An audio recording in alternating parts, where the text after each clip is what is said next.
What's going on, everyone? Welcome to the Innovative Seller. This is going to be your go-to show to learn what's new, what's interesting in the world of sales and technology. Every single week, we're going to be bringing you interviews with some of the most forward-thinking thought leaders in the space. You get a chance to ask me questions in our Q&A section, and I'll break down the top trends in sales processes and technology every single show. So sit back and let's get into it. All right, welcome everyone to another episode of the Innovative Seller. We are officially episode number 10. Woo, right? Yay. This has been a lot of fun for me. I've really enjoyed this series in particular. Today we're shooting from a new studio option, so you can see a lovely Austin State Capitol in the background. We're shooting here in town, which has been nice. And today's episode should be a fun one. Okay, some of you might stop watching after the first 3 or 4 minutes. I want you to listen to me and hear me out, okay? I'm gonna talk about why MEDDIC may not be the best approach for your buyers. Are there applications for sales teams still? Absolutely. But I want you to really hear some of the things I talk about around buyer trends and see if you feel the same. I also, for this episode, I've got part 2 of my workshop from SAAS Tok here in Austin. If you missed part 1, it is on last week's episode number 9. And this week's tech trends, I'm gonna talk about, Jake, I've seen these AI automated emails. I'm seeing these LinkedIn bots. What's your hot take on it? How are these things working? Are they working? I'm gonna go deep on it. And then as usual, the Q&A. So let's not waste any more time. Let's jump into it all now. All right, what's going on, everyone? This week's episode and process trend. I know already I've done videos about MEDDIC. I know a lot of you love it, okay? But today what I'm gonna talk about is, have buyers potentially outgrown MEDDIC? Not does MEDDIC potentially work for us in sales, but with shifts in buyer behaviors, have buyers potentially outgrown it? What we've seen is there's a shift, right, in buyer behavior. They're more educated, so they don't follow this linear process. There's team-based buying. There's not this like one decision maker, right? So let's explore why this once dominant approach might not be the best tool in today's sales experience. Do parts of it work? Yeah, of course, right? There's a reason so many companies have used it for 20 plus years. But have buyers outgrown it? Maybe, right? Remember, it doesn't matter how we want to sell, right? It's making sure our process maps to how people want to buy. So for those of you that are new to it, you're like, Jake, what the hell is MEDDIC? MEDDIC stands for metrics, economic buyer, decision criteria, decision process, identify pain, and champion. Okay, it was designed to qualify prospects, and some people argue, Jake, it's not a qualification. I will tell you, if you look at the definition, they refer to it as a qualification process, right? To say, hey, if we have all these things, is there a likelihood of a deal, right? That's not the end of the world, right? However, while MEDDIC, has been revered, right, for its thoroughness, changes in the sales landscape are challenging for me just how relevant it is to buyers. So let's dissect these challenges and some of their implications. Okay, first, buyer behavior is evolving, right? Today's buyers are more informed, they're more empowered, and they're often starting their buying journey online, right? They're gathering information long before ever engaging in someone. So they're going to a networking group, somebody that they know, right? So this self-directed research means that by the time they are there, they're already deep into the process, right? MEDDIC's heavy focus on identification and qualification can lag behind the way that some people prefer to buy.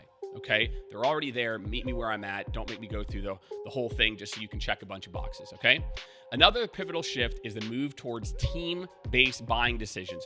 Hopefully all of you at this point have picked up your copy of Innovative Seller, where I talk about the concept of teams versus a decision maker, right? A singular person who's an economic buyer, whatever. Right? Modern B2B deals are no longer the domain of a single economic buyer, right? Decision-making now involves cross-functional teams that have diverse needs and perspectives. And the problem is MEDDIC's framework, which focuses on identifying a single champion or an economic buyer, may oversimplify and underestimate the complexity of today's group decision dynamics, right? Your rep is focused on knowing like who's going to be the exact person to sign the contract. But guess what? You actually need to know that Sally is going to shoot this down. So, is the decision maker Sally, or is it the person that signs? Is that the economic buyer, the person that signs, or the person that could say no? right? So we have teams of people that are involved, right? And this last point that I'm gonna make is that sales now demands greater flexibility and agility, right? A little bit more than what MEDDIC typically allows. Sales cycles are becoming shorter in some cases and more dynamic, requiring strategies that can adapt quickly, right? We've got to be able to change circumstances and adapt based on what customers are doing. The rigid structure of MEDDIC can often hinder rather than help in these fast evolving scenarios. So here's what I'll say. While MEDDIC has offered a great foundation for sales qualification in the past and as a methodology, its effectiveness in the modern sales landscape is becoming a little less relevant. As sales professionals, we must evolve with our customers and adapt to new trends that demand more fluidity and us being more responsive. All right, I've got no problem with MEDDIC, but I want you to just think about that, okay? If you are somebody who, if you came in yourself and you had already done your research and you knew what you wanted, you knew pricing, and then someone made you jump back here because they had to qualify you, how would you feel? Okay, so I want you to noodle on that, all right? So up next, I've got part 2 of my workshop from SAAS Tok, where I talk about this. I talk about how can I retrofit my process with intent and with Vex to engineer for speed, to deal with some of these people, right? So a MEDDIC, it has its place, but I'm telling you, there's actually ways that we're gonna be able to move deals faster through the process if we can push MEDDIC to the side a little bit and implement some more modern strategies. Let's jump into it. Make sure if you liked it, you thought it was an interesting take, or maybe you just want to follow so you can leave me some comments that are like, man, Jake, here's why I love MEDDIC. I'm all for it, right? I want to make a conversation. So make sure to follow me and my channel. Make sure to like the video. And now my workshop at SAAS Tok, part 2. Intent is what I came up with, because again, what I started to do is I just thought about like, what do consumers want? And also, would I share my methodology with the consumer? Like if we're going through the sales process, we'd be like, oh, are you the economic buyer? Like you would never, right? Like BANT or whatever one you use. Like, so I try to think of something that I think would be easy for people to understand, but also more importantly, represent how people want to buy. And that's what I feel like is missing right now in B2B sales is we are trying to push people through our methodology versus meeting them with where they are and how they want to buy as a part of this. Okay, so what does intent stand for? All right, and again, I've got like a whole tips sheet that we'll send you afterward. The first N is next steps. The number one deal killer today, because there's so many other people that are involved, is momentum, is status quo. People pick the status quo today more than they ever have. Okay, and if you are not driving, if the salesperson isn't shepherding them through the process or helping to create momentum, the deal's not going to stall. I was on a call with a client literally right before this. That's exactly what they're talking about. Like, this is a challenge, deals are stalling, etc. Like, if there is no next step, if there is no momentum, there's probably not going to be a deal. Like, and I think a lot of you have been in sales. This isn't like a radical concept, right? When I first learned sales, it was like, don't hang up the phone without getting the next meeting. It's like, it's just more important now than ever, right? Because there's so many competing, people are just so inundated with so many different other decisions to make. Going back to the status quo is always easiest. And so if you want to think about for your sales organization, how can you almost immediately get more late stage deals? Make sure you're driving next steps. This one's pretty simple. I don't think anybody's like, this is something that if you've been in sales for a long time, you know this, right? But I put it in here as one of only 5 things because again, the trend that we're seeing, lots of consensus-based decision-making, very, very easy for things to just fizzle out because you got to go talk to these people and they've got to talk to these people. Very few people make decisions on high anymore where you can get to the decision maker. Instead, it's like they get in a room of people, I'll talk about this in teams, and the lowest person can say no. The lowest person's like, not feeling it. We're not going to use it. And they're like, no, we're not going to use it. So in that scenario, like, who's the decision maker? Who's the decision maker? She was. He was. Not the person who writes the whatever. 9 times out of 10, the person that writes this is like, I don't know, you guys tell me. But again, like we've just been like brainwashed with this concept of whoever has the highest title is the decision maker or the economic buyer. Like they're not involved at all. They're going to look to their team of people to tell them what to do. And that kind of gets to the next concept here, and this is where we're going to go deep, is team. That there are 2 teams involved in every purchase. There's an end user team that needs to know that they're going to use the product and get the utility out of the product, and there's an ROI and impact team. There are teams of people. We have to stop looking at it as linear, as like there's a person, there are teams of people today. And so this is, again, when we start to work with companies and we talk to them about this process, a lot of what we're focused on is this idea. This is probably like the first like departure from how we've done things in the past. It would be really great if I could identify one champion, if I could identify one decision maker, one economic buyer. They don't exist. Maybe in a super transactional sale, there's like a small company, sure, it's like one person's wearing all the hats. I can get down with that. But any company with, I don't know, 100 people, 50 people, like they're gonna be connecting with each other and talking, et cetera, right? CFO again, CFOs love to get in deals. Okay, so what we're gonna do is, our first exercise is, I'm gonna put a QR code there we go. You can hit that real quick. Is what we're gonna do, and again, if you're here with somebody from your company, fantastic. If you want to just team up with somebody, let me know if you all can get, if you're getting access to it. It should look like, it should look like this. No, not that one, sorry. Should look like this. If not, I can just put it up here too, and then you can look at it. Oh yes, yeah, click on one of those links. Click on that first. Yeah, that one. Yeah, click that one. Click the first. Yeah. You got it, yep. Yeah, click on, just scroll down and click. Yeah, because in that way you'll be able to go back to that link later as well too. Do you all see this right here? Yes. Okay. What's that? Oh, sorry. Yeah. Yeah, so just scroll down and then you'll have it there. Okay, so in this worksheet, what we're gonna do is we're gonna spend maybe, I'm gonna have you only, because we're running a little bit short on time, probably let's call it 10 minutes, and I'll float around here and help you all as well too. And what I want you to start to do is identify who would be on these teams. And I want you to think, there can be, usually the person who's maybe the most senior person on the end user team, she might also be on the ROI team sometimes, so that's fine, right? But what you're gonna do is start to identify, for my sale, what are the job titles, or more importantly than job titles, I always like to think about jobs to be done. Because sometimes someone could be a director and have 0 direct reports, and then another time a person is a director. So I think of it more of like the people that would use the product, that's this department. Their boss, that's this department. That's my like end user team, right? The ROI team, like who's typically involved in the later stages. All right, cool. So let's take like, I don't know, like 5-10 minutes, do that real quick. Did everyone get access to it? Got the sheet? And again, use this time, work on your business, just think teams. Who are my 2 buying teams? And I'll pull up the questions too. I really highly encourage all of you that exercise sheet I gave you has a lot more, and it starts to go into the scenarios. There's really like a very limited amount of scenarios. The end user team comes inbound, or you go to a meeting with them, and then you've got to get their whole team excited, then you've got to get to the ROI folks, or they get delegated to their boss, ROI folks, and then you've got to go down here and get the end users excited. Like, there's not infinite variations of sales. But you do need to account for sales processes of like what happens when. Because again, in Salesforce, it's all this linear stages. But like I said, like I kind of hinted at this at the beginning, the reality is you might be at stage 3 with the user team because the director of marketing came inbound and she looped in her team of data analysts, whatever. They're here, but you're still at step 0 with the people that are actually going to write checks. And so again, like that's one thing I hope you take with you is like, hey, like I said, there's 2 teams of people that need, and they converge in the late stages, right? Once you get to like formal evaluation, they converge, right? You've brought them both along usually to get to that point.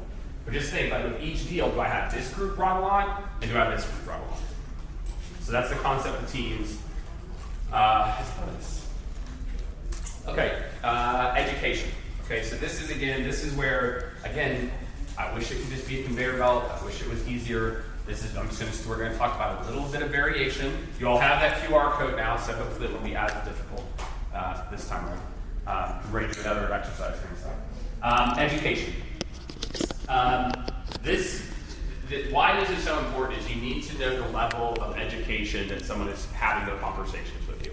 Like, do they use our competitor? Do they already know about pricing? What we have our clients do is before every first meeting, they send a very simple email. Hey, I work with lots of directors of blah, blah, blah. Some of them already are doing A, B, and C, whatever's relevant to your products. Others are kind of at the very initial exploratory. Let me know where you're at so I can make sure that we show up prepared. Okay? You're going to be blown away by how often you're going to get an email back that says, yeah, Jake, actually, I've talked to this competitor and this one. I've heard good things about what you all do, etc. Now, that person is showing you, we call it, I'll talk about the concept of VEX, which is vetted, educated, cold, and self-serve. In a typical B2B sale, that person starts the exact same person as the person who says, I'm an exploratory. Step 0. I literally told you, I use your competition, I already talked to my pavilion buddies about you, blah, blah, blah. And I still get on the same exact call that somebody's like, I don't really know, I'm just kicking tires. Logically, this makes no sense. Logically, that person should be like, hey, great, you already told me this. I'm going to have our solutions engineer on this. We're going to start here. Right? And that's the point of education. I need to know where you're at so I can reach you. And it literally is just a stupid email. Literally, send a 4-sentence email. Hey, I work with multiple people. Some of them are here. Where are you on that spectrum? Great. And again, you don't assume that they know everything about it if they say that. But again, for those 10, 15, 20% of buyers that really are further down, let's speed it up. Why are we starting back here? We're talking about SDR is going to talk to you, and then that's going to take another 3 or 4 days to get on the phone with an AE, and then that's where he wasn't fucking prepared. He's running this cookie cutter demo bullshit, and then he's got to go get a sleep. 2 weeks later, I'm telling you, I'm using your competitor. I already know these things. Why can't I just talk to someone who can add value? Right? This is what buyers feel. This angst/anger of can anybody just confident please get on the phone? I'm literally telling you. And again, this is how we've been trained. I was trained this same way. They don't know anything. But keep in mind, 10 years ago, I couldn't find out a lot about your company. There weren't this many groups and things like that. There wasn't all these different people sharing insights on LinkedIn, etc. LinkedIn was a job site 8 years ago, 7 years ago. Right? So we just have to realize just consumers really are more educated now. Most of the time. Right? Not all the time. Some of those people that start off at the very beginning, great. We'll start at the beginning. Right? So this is what and again, this is going to look different. So we call it VEX, just VECS. And analogies are just easier. So there's vetted, educated, cold, and then self-service. I'm a big fan of if you sell a B2B software, you should have a self-service option. People that are super sophisticated buyers, it might only be 5% of your buyers now, could be 10%, I don't know for your business, right? But there's a lot of people that are I've already done my research, it's 20 grand, let me just swipe the phone credit card. I don't need that, because I already know what my sales experience is going to be. Not good. So I've used your competitor, I've done this, etc. I'm a firm believer, and then figure out how to onboard these people fantastically. You're going to have this. In the next 5 years, if you're not offering, I think you'll look back at this and you'll be can you believe we didn't let people self-service? We're nah. You're going to spend 10 grand with me and you have to talk to a human? What? I just found my house on Zillow, and for $1 million, right? I bought my car online. I didn't talk to anybody. We are already making purchases in our day-to-day life. That's with our own money, not even our company's money. For $50,000, $100,000, $1 million, whatever dollars, right? So again, I just want you all to think about that's why this matters here. So cold, these are the people that, maybe you set up a cold meeting with, and that's great, they can start at the beginning. We got to educate them, they need to understand the space and the problem. They can follow our kind of current process. On the flip side, we've got people, again, that are vetted. That's the example that I gave, right? Which is, hey, I've already done my research again. And I say any of these 5 things, but you can pick what it is for your business. These are just some examples, right? So I've met with a competitor, I've used your product at a prior company or even a competitor's product, research your offering via peer or online resource, have an understanding of pricing, have a clear business outcome, have a clear timeline, etc. You're just going to continue to see more and more buyers come in with a handful of these. Right? They might not have all of them, but again, just think about what's their first and second experience with us. How much faster, if you knew this, and let's say you could just wave a magic wand, fire your VP of sales, and just do what was right by the customer, how much faster could you close those deals? If you didn't have to start everybody back here, work them through MEDDIC, etc. You close deals 2 or 3x faster. right, as part of this. So again, this concept here, good enough. Yeah, we'll do it. I think it'll be helpful. Okay, so what I want you to do is this, and again, I'm just going to have you do this just for time's sake. We're just going to do like 7 minutes. Is I want you to say, if you had a vetted buyer come in, and again, whatever your version of vetted, you figure it out, right? What would you do differently? I want you to write down, if somebody came to you and said, hey, I'm using the competition, one of these things over here, what do you think would be your ideal first call with the customer? So let's take 5 or 7 minutes. I want you to like brainstorm, write it down. Like, what could we do today to immediately understand if people are more educated when they're coming in, and then how would we change our first interaction? Cool. All right, 7 minutes. Fire your VP of sales, your CRO, and come up with a new process, or your co-founder. All right, my friends, this week's tech trends. Okay, this one, I don't know if I'll make some enemies on this one. I mean, maybe MEDDIC, that probably made some enemies too. I'm still waiting for real proof of people doing this across sales teams of 50 plus people, right? And what I mean by this is using AI 100% generated emails and LinkedIn messaging bots. So let me get into how you should be using AI and what I think about the bots. There are some good use cases, so you can make sure you're making the most of these technologies, but you're not relying on them thinking they're gonna do your job for you, okay? So AI-generated emails have promised efficiency and speed by automating the content creation, okay? It'll like, hey, based on this thing, here's some content, right? But these emails lack the personal touch that is absolutely critical in generating meetings today. They tend to be generic.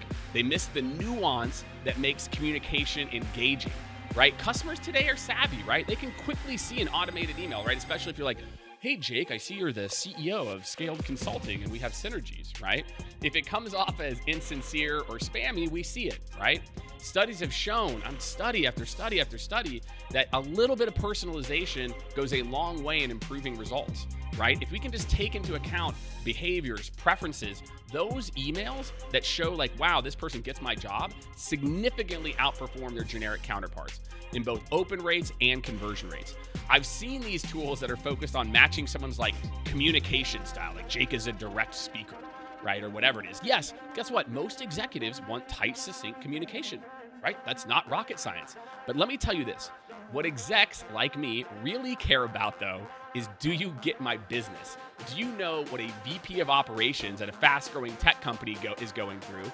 And what are the trends in their space? Can you talk about how you can help with those trends, right? I don't care how you talk to me, if you're a little too kind or whatever, right? If you can show me you know my business and how you can help, I'm gonna take the meeting, right? And so most of these tools are focused on completely the wrong thing. They're not focused on being relevant. They're focused on this like communication style stuff, which is interesting, but not gonna move the needle. Next up, LinkedIn bots. Man, if I had $1 for every email I got about this bot, Jake, could you use 8 more qualified meetings? Could you do this? Our LinkedIn, whatever it is, right? These are tools designed to automate tasks like sending connection requests and messages, right? Which I'm actually okay with, like the connection request automation piece. Like that's something that you would do already that's repetitive, right? Like those are the types of things that like AI is good. Like I would already like pull this thing up and click connect a bunch. So like that's completely fine, right? And so, you know, the rest of the parts of these tools, right, while they might save time, there's a few things you need to know. Like frequently they violate LinkedIn's terms of service, right, which risk your account. Many of you who have used these have seen the error message or the warning, right? But more importantly, these bots often send out repetitive impersonal messages that annoy people, right? They send out the same thing. I see you're the CEO. It would be great to grab some time with you, right? Networking and building a relationship is about trust, right? It's something that these bots simply can't replicate.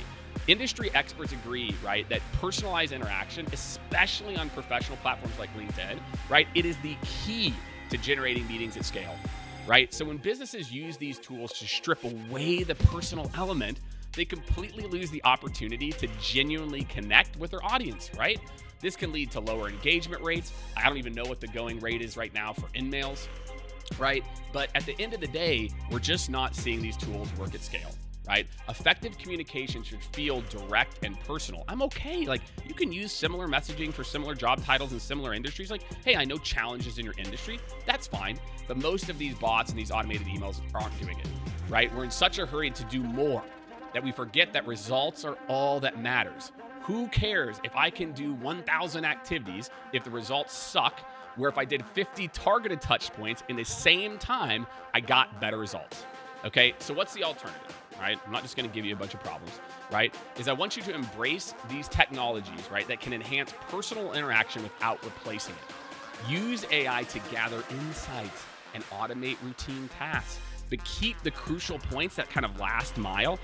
Use it to find the value props, these perfect little industry value props, and then you add your little twist on it, right? For LinkedIn, use automation tools cautiously, fine, but aim to add a personal touch to the message, right? Mention some specific details that are specific to why they would want to interact with you, not just like great post, okay?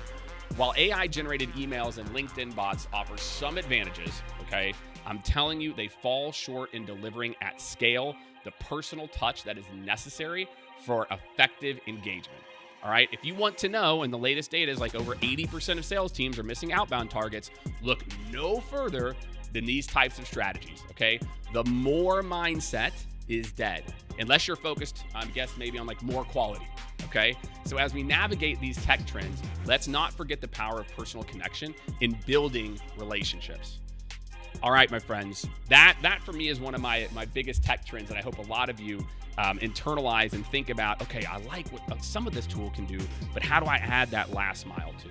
So if that resonated, make sure you follow me and the channel for more of these. We do these every 2 weeks. Make sure that you also hit the like button, leave a comment, let me know your thoughts. And now it's Q&A time. Make sure to drop your questions in the comments so I can feature you on our next episode. Sales is hard enough, and you do not have to do it on your own, my friends. Hey Jake, I love my job, but it seems like my quota keeps going up and it's becoming nearly impossible to hit. What should I do? Oh man, look, quotas always go up. This is the tale as old as time. So I think if I was in your shoes, I think there's two things that I would think about. Number one, am I giving 100% effort? Well, I would say, am I really becoming an expert in my industry? Am I focused on solving problems for my buyers? Am I learning the methodology and the process and doing everything I can to get better? Okay, if you're checking that box, number two, right, then becomes, okay, what do I think would be achievable? A quota is arbitrary. Somebody in a spreadsheet made up that number.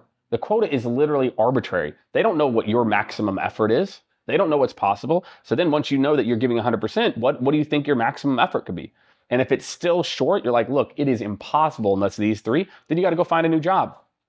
Unfortunately, that's it. Quotas are going to keep going up. So my advice is find a job and a product in an industry that you love. So like you want to learn and you want to go deep and you want to help and support. And then you're going to already see like probably better results because you're into it, right? You've got the positive mindset. You're into what they're doing. And try to find a company where, you ask them the questions when you take your next job. Hey, what % of people hit quota? What have you all done to adjust for, the economy? Etc. So ask tough questions in interviewing too. But hey, sometimes you're just gonna have to do what you got to do. Just got to set yourself up for success, but make sure that you're giving 100% too.